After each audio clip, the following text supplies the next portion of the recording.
Mwanadamu wewe, mwanadamu wewe, mwanadamu wewe, mwanadamu wewe, tusikie sauti yake ili tuokolewe, tuzishike amri zake ili damu isimwagike. Maana binadamu ni dhaifu kama ulivyo dhaifu wewe. Maana binadamu anakosea kama unavyokosea wewe.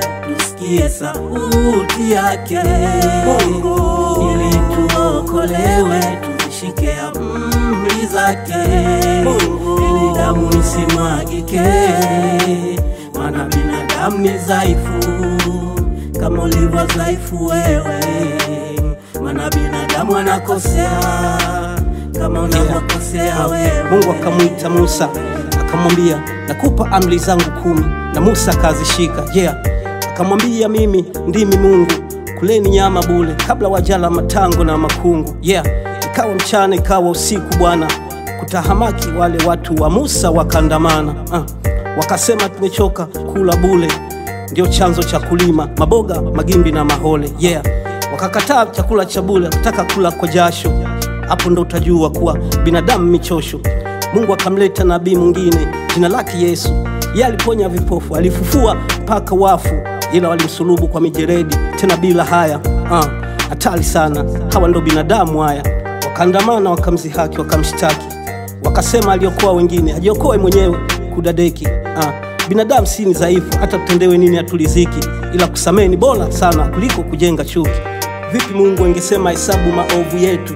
Hivi ni nani angesimama mbele yake? Nani angesubutu? Bado anaendelea kutusamehe 7 mara 70. Hivyo tujifunze kusamehe pia wewe na mimi. Samani ya jicho utaijua pale likisha toboka. Ukitembea uchi utakumbuka nguo uloita kaboka. Samani ya jicho utaijua pale likisha toboka. Ni bora kuziba ufa kuliko kujenga ukuta. Naitwa Simba Mwamuzi, toka Usinge sio Bongo. Na washangaa wanotupa dhahabu wanaokota dongo. Naitwa Simba Mwamuzi, toka Usinge sio Bongo. Na washangaa wanotupa dhahabu wanaokota dongo.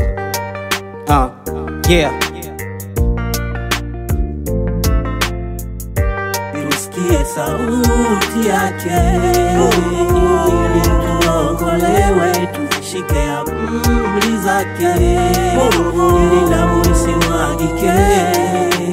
Maana binadamu ni dhaifu kama ulivyo dhaifu wewe. Maana binadamu anakosea kama unavyokosea wewe.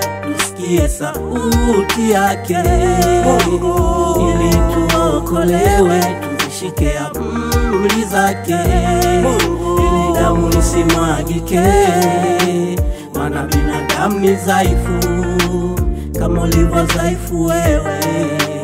Maana binadamu anakosea kama unavyokosea wewe.